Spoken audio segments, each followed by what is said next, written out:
नमस्कार दोस्तों, GC learning point में एक बार फिर से आपका स्वागत है।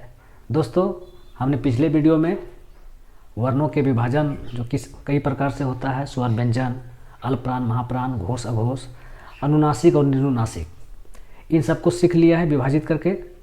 आज हम लोग पढ़ेंगे कि उच्चारण स्थान की दृष्टि से वर्णों को किस प्रकार विभाजित किया गया है। तो चलिए हम लोग शुरू करते हैं। सबसे पहले हम लोग जान लें कि उच्चारण स्थान क्या है। तो कोई भी वर्ण मुंह के भिन्न भिन्न भागों से बोला जाता है, इन्हें क्या कहते हैं? उच्चारण स्थान। यानी हम जितने भी वर्ण का उच्चारण करते हैं तो हमारे मुख के किसी न किसी भाग से ही उच्चारित होते हैं। तो इन्हीं भागों को क्या कहा जाता है? उच्चारण स्थान। तो ये उच्चारण स्थान कितना है? 6 है। हमारे मुख के अंदर जो है उच्चारण स्थान 6 है। वो क्या क्या है? कंठ, तालु, मूर्धा, दांत, ओष्ठ और नाक। इन्हीं 6 भागों से ही सभी वर्ण उच्चारित और अनुशासित होते हैं। ठीक है, अनुशासित और उच्चारित होते हैं। तो हम लोग जान लें कि ये कंठ, तालु, मूर्धा, दांत, ओष्ठ और नाक, ये जो 6 भाग है ये कहाँ पर स्थित है? तो सबसे पहले कंठ, ये जो है ना, ये बाहरी भाग जो दिख रहा है कंठ, इसके जस्ट भीतर वाला भाग जहाँ से आहार नाल शुरू होता है, उस भाग को हम लोग कंठ कहते हैं। यहाँ से बहुत सारे वर्णों का उच्चारण होता है। और कंठ के जस्ट ऊपर वाला भाग को हम लोग तालु कहते हैं। तलवा होता है जैसे ये हाथ का तलवा है, उसी तरह मुख का भी तलवा है। तो कंठ के बाद जो है जगह है उसको हम लोग तालु कहते हैं। और तालु के जस्ट बाद वाला और दांत से ठीक पहले वाला भाग को हम लोग मूर्धा कहते हैं। और दांत को तो हम लोग सभी को जानते हैं कि दांत किसको कहते हैं। तो दांत से भी बहुत सारे वर्णों का उच्चारण होता है। और दांत के बाद आ जाता है ओठ, ये वाला भाग को हम लोग ओठ कहते हैं। तो ओठ के सहायता से भी बहुत सारे वर्णों का हम लोग उच्चारण करते हैं। और एक हमारा नाक हो गया। कुछ वर्णों का उच्चारण जो है नासिका से भी होता है। तो यही 6 भाग से जो है हिंदी के जितने वर्ण हैं वो उच्चारित होते हैं। तो अब हम लोग इसका विभाजन को देखते हैं। तो सबसे पहले हमारा क्या है? कंठय वर्ण। तो कंठय वर्ण किसे कहते हैं? तो जिन वर्णों का उच्चारण कंठ से होता है उसको हम लोग कंठय वर्ण कहते हैं। तो इसके अंतर्गत क्या क्या आता है? अ और आ। क वर्ग में जितने हैं क, ख, ग, घ, अंग, ह और विसर्ग, ये सभी जो है कंठ से उच्चारित होते हैं। इसलिए इसको हम लोग क्या कहते हैं? कंठय वर्ण कहते हैं। बोल के भी देखें, आ कहीं नहीं सटता है, डायरेक्ट जो है कंठ से ध्वनि बाहर आ रहा है। आ, क, ख, ग, ह, विसर्ग। तो ये सारा वर्ण का जो हम लोग उच्चारण करते हैं, हमारा ध्वनि जो डायरेक्ट कंठ से बाहर आ रहा है, इसलिए ऐसे वर्ण को हम लोग कंठय वर्ण कहते हैं। दूसरा हमारा क्या है? तालव्य वर्ण। तो जिस वर्णों का उच्चारण तालु से होता है उसको हम लोग तालव्य वर्ण कहते हैं। तो इसके अंतर्गत क्या क्या आता है? दोनों ई, हसु ई और दीर्घी। उसके बाद च वर्ग, च वर्ग के अंतर्गत च, छ, ज, झ यहाँ आ गया।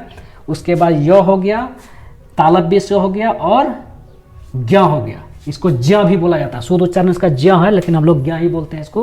तो ये सभी वर्ण का उच्चारण जो है तालु से होता है, इसलिए इसको हम लोग तालव्य वर्ण कहते हैं। हम लोग बोल कहते हैं ई, जैसा लगता है जीभ जो है हमारे ऊपरी भाग में टच कर रहा है। च, छ, आप बोल के देखिए, आपको स्वतः पता चल जाएगा जीभ कहाँ टक्कर मार रहा है। तो इन सभी वर्ण जो है, दोनों ई हो गया, च वर्ग का जितना वर्ण हो गया, य, तालव्य से और ज, ये जो है इसको हम लोग तालव्य वर्ण कहते हैं। तालु से उच्चारित होने के कारण इस सौ, हमारा 3 सौ हम लोग पढ़े ना, तालव्य स, मूर्धन स, दंत स। तो तालु से उच्चारित होने के कारण इस सौ को हम लोग तालव्य स कहते हैं। ठीक है। तीसरा हमारा है मूर्धन्य वर्ण।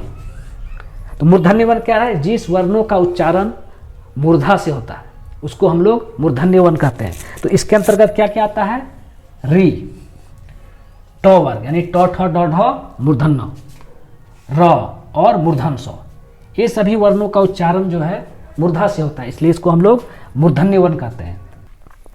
उसके बाद चौथा हमारा है दंती वर्ण। तो जिन वर्णों का उच्चारण दांत से होता है यानी दांत की सहायता से होता है उसको हम लोग दंती वर्ण कहते हैं। तो इसके अंतर्गत क्या आ गया? त वर्ग। त वर्ग में त, थ, द, ध, दंतन्न कहते हैं ना, 9 दो ठो एक मूर्धन्य एक दंतन्न। तो दांत से उच्चारित होने के कारण इस 9 को हम लोग दंतन्न बोलते हैं। उसके अलावा हो गया ल, स और लरी।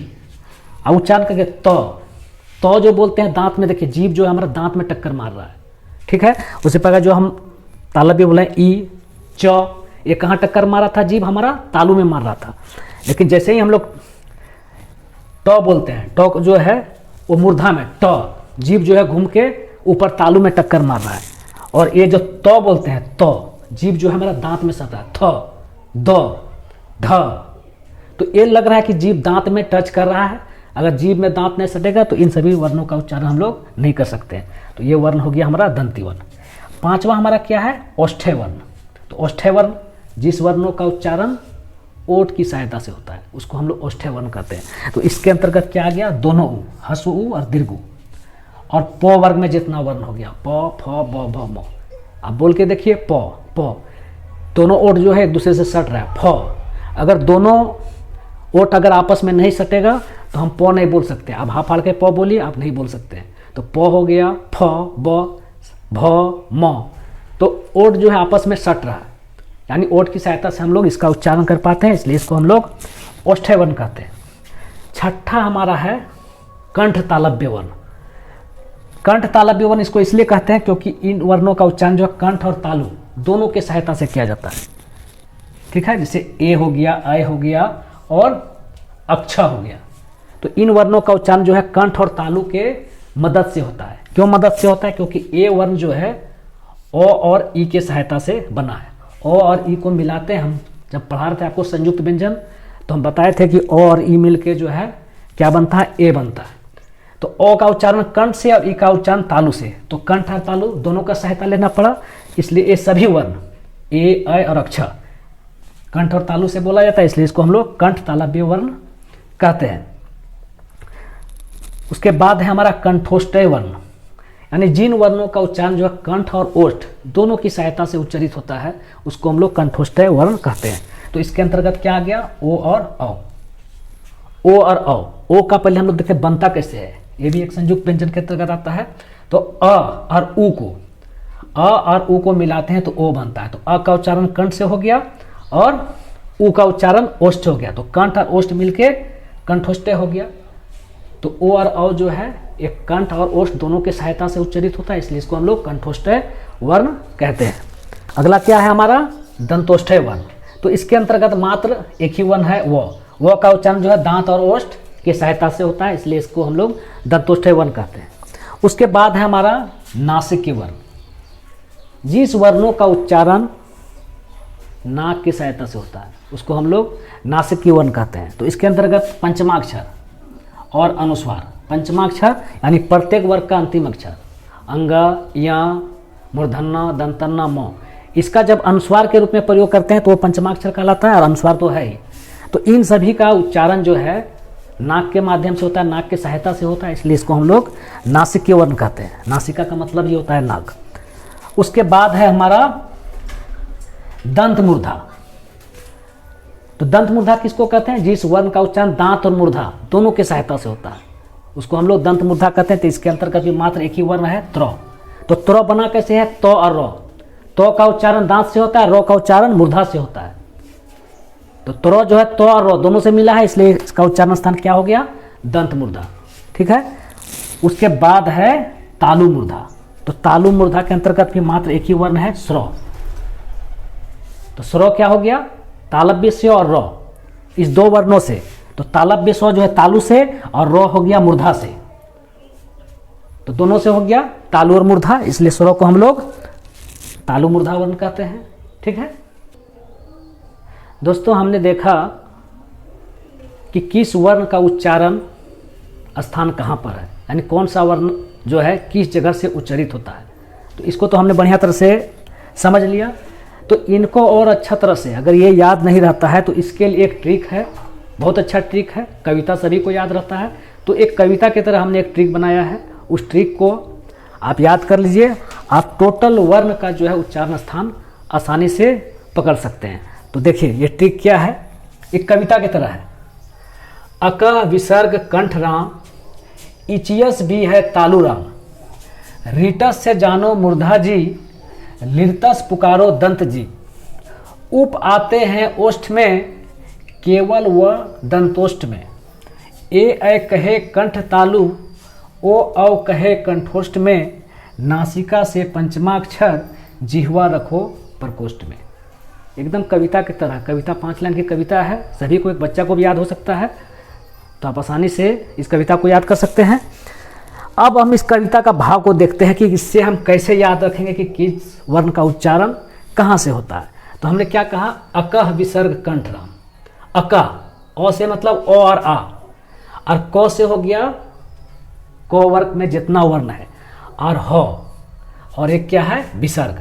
तो ओ आ, क वर्ग, ह और विसर्ग, इतना वर्ण का उच्चारण कहाँ से होता है, कंठ से होता है, यानी कंठे वर्ण है। हमने यहाँ भी आपको बताया था कंठे वर्ण के अंतर्गत ओ आ, क वर्ग, ह और विसर्ग। ठीक है। दूसरा है इचियस भी है तालुराम। तो इचियस, इचियस ई से क्या हो गया, हसु ई और दीर्घी दोनों ई हो गया। चौ से हो गया चौ वर्ग, चौ छ जो या, और यो से तो यो है, और एक है तालव्य सौ। तो इतना वर्ण का उच्चारण स्थान कहाँ है, तालु से, इसको कहते हैं इचियस भी है तालुराम। याद रहेगा आपको, दोनों ई, चौ वर्ग, यो और तालव्य सौ, इन वर्णों का उच्चारण स्थान कहाँ है, तालु है। उसके बाद है रीटस से जानो मूर्धा जी। तो रीटस, री मतलब री तो है ही, और रॉ भी, री और रॉ, और ट वर्ग में जितना आ गया ट ठ ड ढ मूर्धन्य, और एक हो गया मूर्धन सौ। तो इस वर्ण का उच्चारण कहाँ से होता है, मूर्धा से, मूर्धा जी। रीटस से जानो मूर्धा जी, हमने यहाँ बताया था मूर्धन्य वर्ण में री और रॉ, ट वर्ग और मूर्धन सौ, रीटस से जानो मूर्धा जी। तो इन वर्णों का उच्चारण जो है कहाँ है, मूर्धा है। उसके बाद है लिरतस पुकारो दंत जी। लिरतस यानी लौ और लिरी, तो लिरी को भी रख दिया, लौ में ही लिरी आता है। तो लौ और तो वर्ग में कितना आ गया, तो थ द ध दंत न, और एक हो गया दंत सौ। तो इन वर्णों का उच्चारण कहाँ से होता है, दांत से होता है, इसलिए हमने लिखा लिरतस पुकारो दंत जी। उसके बाद है उप आते हैं ओष्ठ में। उप यानी उ, हस उ और दीर्घ उ, दोनों उ हो गया, और प वर्ग में क्या किया गया, प फ ब भ म। तो इन वर्णों का उच्चारण कितना कहाँ से होता है, ओष्ठ से, इसलिए हमने लिखा उप आते हैं ओष्ठ में, केवल व दंतोष्ठ में, यानी व का उच्चारण जो है दांत और ओष्ठ दोनों जगह से होता है, इसलिए हमने कहा वो आते हैं दंतोष्ठ में। याद रहेगा आपको। उसके बाद है ए कहे कंठ तालु। ए और ए का उच्चारण हमने कहा था ना, ए का उच्चारण कहाँ से होता है, कंठ और तालु से। यहाँ देख लीजिए, ए का उच्चारण कंठ और तालव्य, इसको कंठ तालव्य वर्ण कहते हैं, इसलिए कहा ए कहे कंठ तालु। ओ औ कहे कंठोष्ठ में। ओ और औ का उच्चारण स्थान हमने बताया था कि कंठ और ओष्ठ से, ओ औ यहाँ है ना कंठोष्ठ वर्ण, तो ओ औ कहे कंठोष्ठ में, यानी कंठ और ओष्ठ दोनों से इसका उच्चारण होता है। नासिका से पंचमाक्षर, नासिक के वर्ण के अंतर्गत हमने क्या बताया था, पंचमाक्षर और अनुस्वार। तो इन वर्णों का उच्चारण नाक से होता है, इसलिए इसको नासिक वर्ण कहते हैं। लिखा नासिका से पंचमाक्षर, जिह्वा रखो प्रकोष्ठ में, यानी सारा खेल जीभ से ही है। हम जिस भी वर्ण का उच्चारण करते हैं वो जीभ के सहायता से करते हैं।